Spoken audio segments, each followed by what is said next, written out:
Alright guys, today I'll be reviewing Yukon Striker at Canada's Wonderland.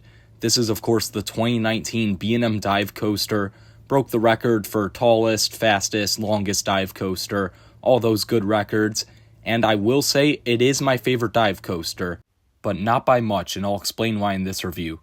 The presentation on this ride is great. I think most dive coasters have a pretty cool presentation. This thing is just massive. I mean, it completely dominates Frontier Canada. I like how part of it's over the water, and I also like how the first valley goes through a tunnel. I think that's a nice touch. Honestly, the visuals really come into play when you're on Vortex. I like the interaction between this thing and Vortex, but once you actually get into the queue, there's not a whole lot to see. Fortunately for me, the most I ever had to wait for this was 10 minutes because I had Fast Lane. The Fast Lane merge isn't right at the station, but it's close enough, and something weird they have here is when the fast lane and normal queue merge, you get the choice to join a queue for rows 2 and 3, or just for row 1. I did not go for row 1 on either of my rides, because that would have doubled my wait time, and when you're at Canada's Wonderland, you cannot afford to waste time. So I went for row 2 and row 3, I got one ride on each, and unfortunately, I got stuck in the middle for both my rides. So I didn't get to try an end seat, which kinda sucks, but I don't think it would be too much more forceful on either of the ends. They do have the same loose article system here as Alpenfury.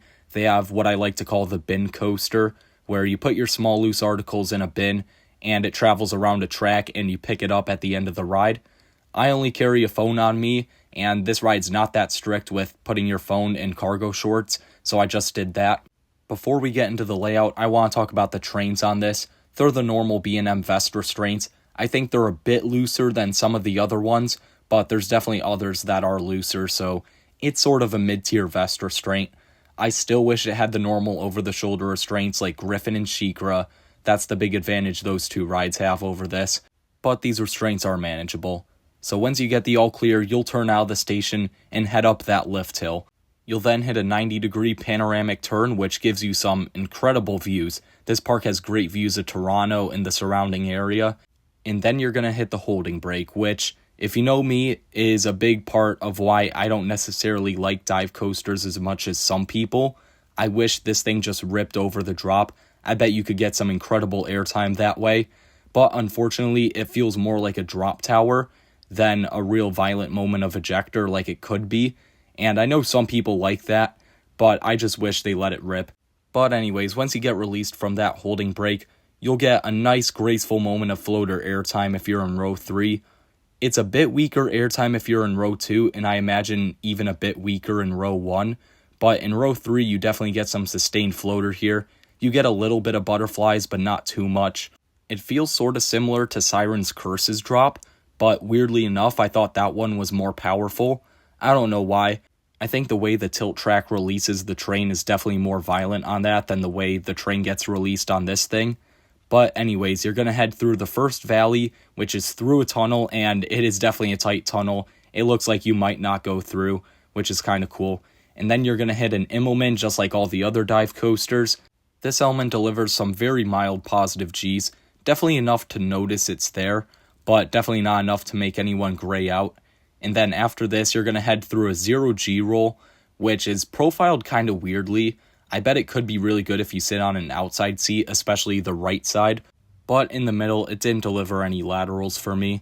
I did get some good hang time, so I definitely appreciated that. But then after this element is really where Yukon Striker shines. The next element is a vertical loop, and the positive Gs are really sustained throughout this entire loop. I don't think they're anything too strong. I never started to gray out here, but you could definitely feel them.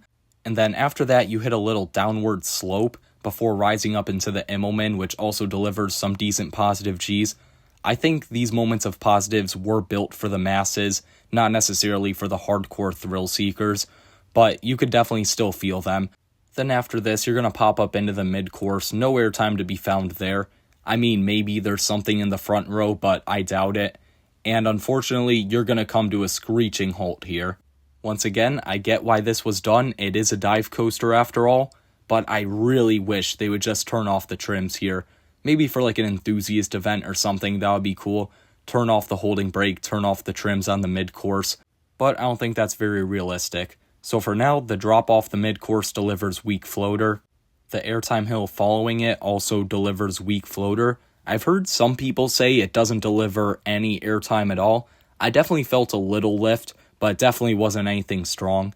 And then after that, you hit a helix, and unfortunately, this one gives no forces. And then you hit the brakes after that. And that's your ride on Yukon Striker.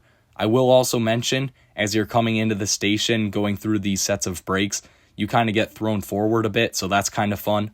Two other things I want to note before giving it a final score. The sense of speed on this ride is really good. I don't think it's quite as good as something like Behemoth or another traditional hypercoaster, but you definitely feel the speed pretty well here. I also found this ride to be butter smooth, so if you are sensitive to roughness, definitely don't worry about this ride. So for Yukon Striker's final score, I'm going to give it a 6.5 out of 10. I do have this ride slightly over Griffin in my rankings. They're very close though. I think Griffin has the better airtime moments, especially with those restraints, but Yukon's definitely got better positive Gs and a bit of a longer ride. If you know me, you know I'm a way bigger fan of rides that try to rip your head off with intensity, such as Alpenfury in the same park, but a ride like this definitely has its audience. But for me, it's just a little too graceful to get a higher score. So that's my review on Yukon Striker at Canada's Wonderland.